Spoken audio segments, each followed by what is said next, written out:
Super Troopers was never built like a typical comedy. It didn't come from polish, studio confidence, or a clean pitch designed to make executives feel safe. It came from boredom, bad ideas, and a level of confidence reckless enough to survive its own mistakes.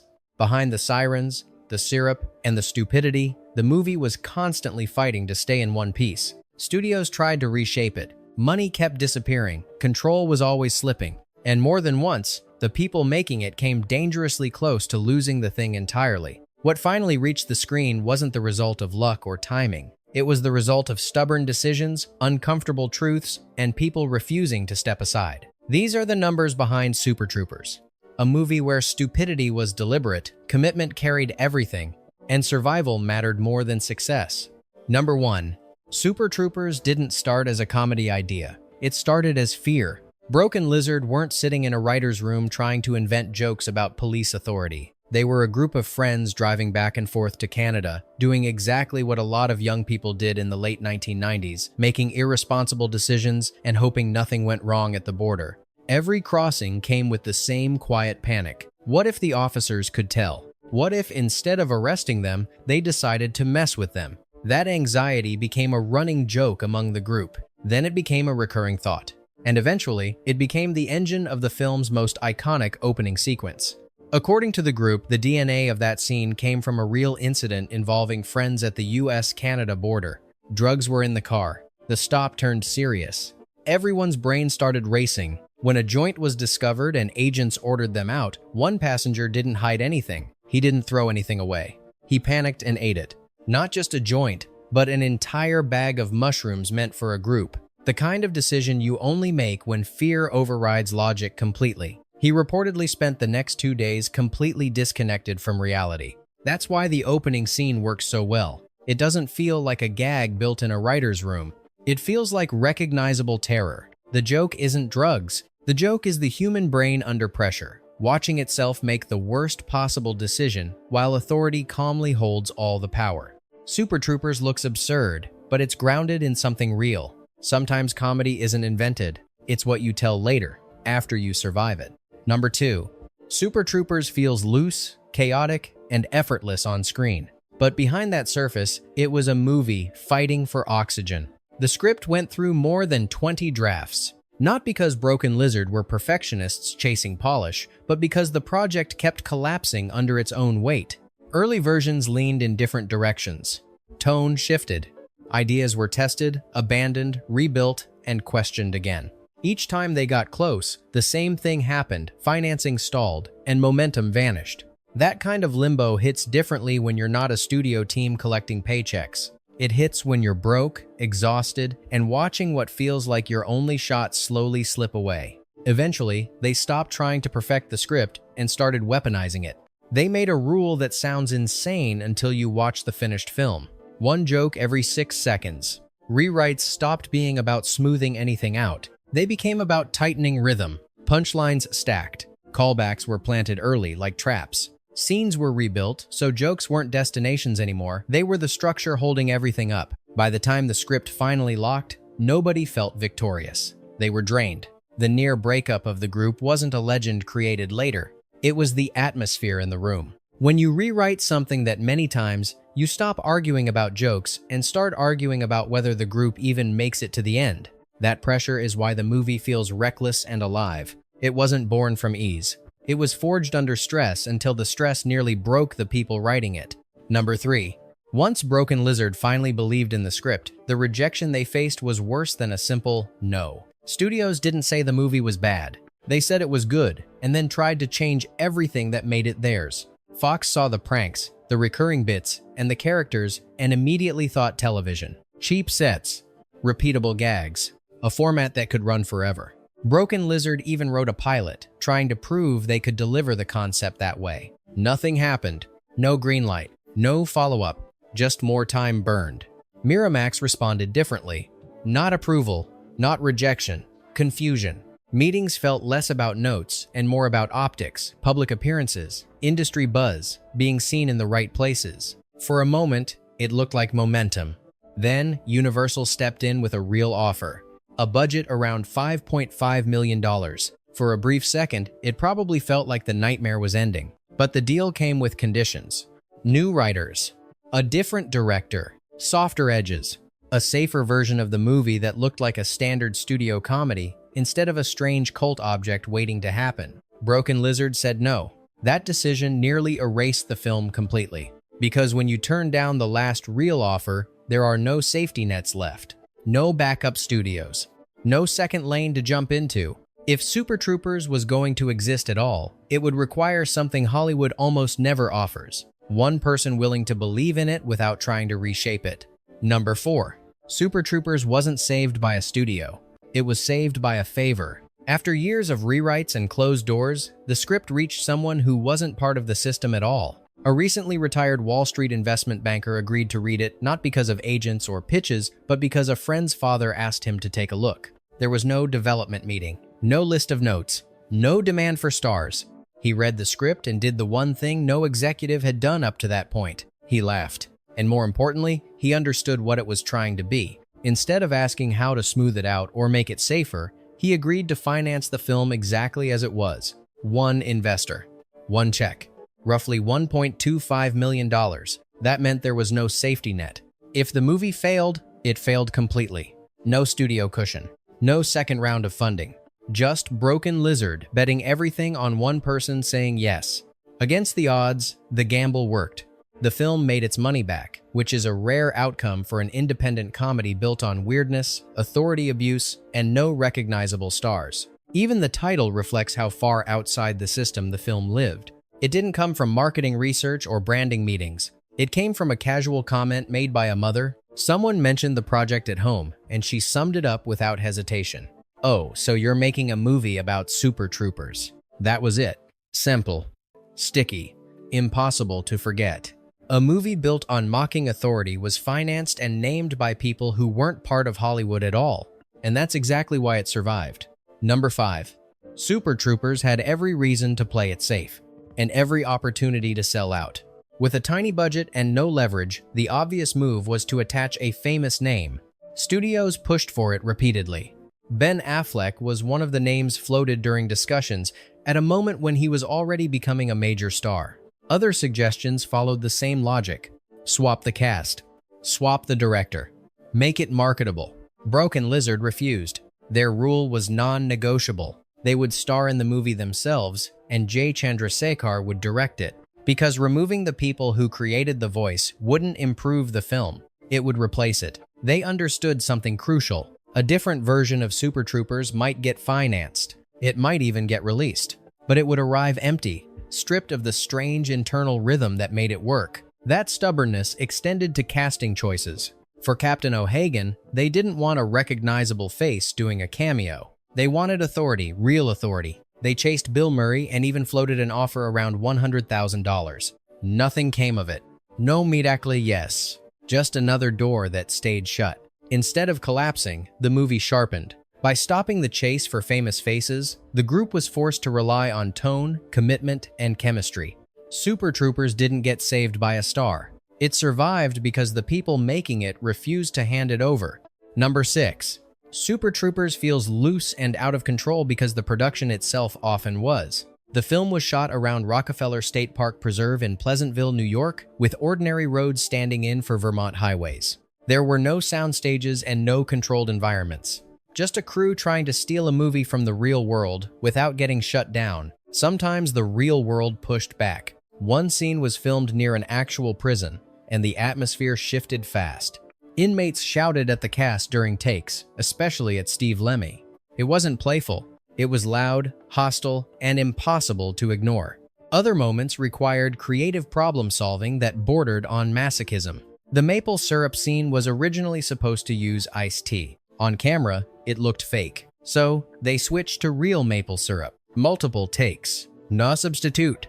The discomfort you see on screen isn't acting. It's survival. Even the safer pranks were engineered carefully. The soap used in one scene wasn't soap at all. It was sugar-free white chocolate, chosen because Brian Cox is diabetic and actually bites into it. Some details were fake. Others were painfully real. One of the film's most brutal insults was screamed by Kevin Heffernan at an elderly couple trapped in their car. Those weren't actors. They were his real parents. They agreed to help. They didn't expect it to be that harsh. That strange mix of fake mustaches and genuine discomfort defines the movie's energy. Super Troopers wasn't polished into cult status. It stumbled its way there, one uncomfortable take at a time. Number 7. For a movie obsessed with mocking authority, Super Troopers crossed into real authority more than once. During a roadside shoot, traffic control started to fall apart. Cars kept driving straight through frame, ruining take after take. Shutting the scene down would have cost time and money they didn't have. So the director made a reckless call. Kevin Heffernan stepped into the road in full trooper uniform and started stopping traffic by hand. No badge, no permit, no legal right to do it. It worked. Drivers slowed down and obeyed without question. The costume was convincing enough. The confidence did the rest. Once that line was crossed, it became easier to cross again. Steve Lemmy drove around public roads in uniform, even flashing police lights at real drivers, trusting that no one would challenge it. Eric Stolhansky pushed it further. He was clocked at nearly 100 miles per hour in a patrol car with the siren accidentally engaged. A real officer pulled him over. Somehow, through fast talking and sheer nerve, he walked away without consequences. No authorization, no safety net. Just actors borrowing the power of a uniform and hoping reality didn't push back. Years later, the story came full circle. Lemmy was pulled over again for actual speeding. This time, the officer recognized him from the movie and let him go. A comedy about cops ignoring the rules had become famous enough that real cops started quoting it back. The joke had escaped the screen. Number 8. One of the strangest weapons Super Troopers ever deployed wasn't a prank. It was Brian Cox. By the late 1990s, Cox had a very specific reputation. Serious. Intimidating. The kind of actor who made rooms feel colder just by entering them. That image paid the bills, but it also trapped him. Broken Lizard didn't chase Brian Cox. Brian Cox came to them. According to the director, Cox reached out because he was tired of being cast as darkness incarnate. He wasn't looking for a light comedy cameo. He wanted to commit fully. Cox adored broad comedy, especially the physical absurdity of Jerry Lewis. He understood that looking stupid on purpose requires precision, not laziness. When he joined the film, he didn't play Captain O'Hagan like a guest star slumming it. He played him like a Shakespearean tyrant trapped in a stoner comedy. Every insult lands harder because he believes every word. Every outburst feels earned because he never winks at the joke. For Cox, the role was a jailbreak. Proof he could be loud, furious, ridiculous, and still authoritative. For the movie, he became the anchor. The chaos works because someone in the center treats it like law. Sometimes the best casting isn't luck, it's an actor finally choosing freedom. Number 9. Casting Super Troopers was never about polish. It was about fearlessness. That philosophy is why Marisa Coughlan landed the role of Ursula. In her audition, she didn't play it safe. She didn't smile politely or deliver the scene the way it was written. Without warning, she launched into a full Linda Blair possession impression from The Exorcist. No build-up, no hesitation. It wasn't just funny, it was a signal. According to the director, it proved she understood the tone immediately. Super Troopers depends on performers willing to go past comfort and into that risky space where a joke can either collapse or become legendary. What made the moment even stranger was that it wasn't new. Broken Lizard already knew her from Teaching Mrs. Tingle, where she had done the same impression. This time, it was sharper, louder, more confident. Ursula works in the film because she isn't just reacting to the madness. She belongs inside it. In a movie built on commitment, she earned the role by demonstrating one thing clearly. When the moment comes, you don't hold back. Number 10. By the time Super Troopers reached theaters, it looked like a movie that knew exactly what it was doing. But even at the finish line, the film was still being argued into existence. The ending, was not the first ending. Broken Lizard shot multiple versions, some of them noticeably darker. One alternate finale placed the troopers in a meatpacking plant, keeping the same undercover reveal but wrapping it in a grimier, more hostile environment. The tone was colder. The victory felt uneasy. Another ending went even further. The troopers were fired for real and ended up working fast food. Same jokes, same behavior, different uniforms. Test audiences hated it. After spending an entire movie laughing with these characters, people didn't want punishment. They wanted a landing. They wanted the chaos to survive. So Broken Lizard made a choice that went against logic, but aligned with instinct. They softened the ending. They let the troopers win. The final version keeps the grin intact, even if the identity crisis behind the scenes never fully disappeared. Super Troopers didn't earn its ending by being realistic. It earned it by understanding what the audience needed after the ride. Number 11. On paper, Super Troopers looks like a modest success. A low-budget comedy with no stars that earned roughly $23 million worldwide. That alone would be considered a win. But theaters were only the beginning. The real explosion happened at home. VHS tapes, DVDs, late-night rewatches that turned into rituals. This wasn't a movie people casually recommended. It was a movie people tested you with. If you laughed at the opening scene, you were in. If you could quote it, you belonged. Over time, home media revenue quietly eclipsed the theatrical run, with estimates pushing far beyond $50 million. Critics never fully caught up. Some dismissed it as tasteless. Others called it uneven. None of that mattered once the film escaped reviews and settled into dorm rooms, apartments, and cable rotations. In places like Australia, it became a permanent cult staple. Super Troopers didn't conquer pop culture by force. It spread by recognition. The audience decided what it was, and they never let it go.